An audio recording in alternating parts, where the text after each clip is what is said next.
জাফলং বাংলাদেশের সিলেটের গোয়াইনঘাট উপজেলার অন্তর্গত একটি পর্যটন স্থল। জাফলং সিলেট শহর থেকে ৬২ কিলোমিটার উত্তর পূর্ব দিকে ভারতের মেঘালয় সীমান্ত ঘেঁষে খাসিয়াজন্তা পাহাড়ের পাদদেশে অবস্থিত এবং এখানে পাহাড় আর নদীর অপূর্ব সম্মিলন বলে এই এলাকা বাংলাদেশের অন্যতম একটি পর্যটন স্থল হিসেবে পরিচিত। পর্যটনের সাথে জাফলং পাথরের জন্যও বিখ্যাত। শ্রমজীবী মানুষেরা পাথরের কাজ করে জীবিকা নির্বাহ করে আসছে সেই বহু বছর যাবৎ। বাংলাদেশের সিলেটের সীমান্তবর্তী এলাকায় জাফলং অবস্থিত। এর অপর পাশে ভারতের ডাউকি অঞ্চল। ডাউকি অঞ্চলের পাহাড় থেকে ডাউকি নদী এই জাফলং দিয়ে বাংলাদেশে প্রবেশ করেছে। মূলত পিয়াইন নদীর অববাহিকায় জাফলং অবস্থিত।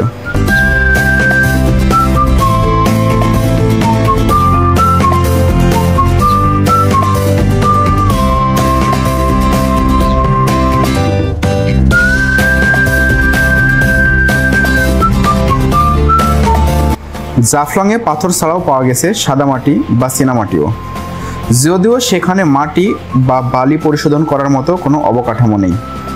এই এলাকায় যেমন সাধারণ বাঙালিরা বসবাস করেন, তেমনই বাস করেন উপজাতিরাও।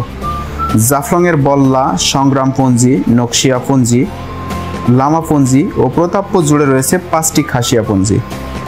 ঐতিহাসিকদের মতে বহু হাজার বছর ধরে জাফলং ছিল খাসিয়া জন্তা রাজার অধীনে থাকা এক নির্জন বনভূমি।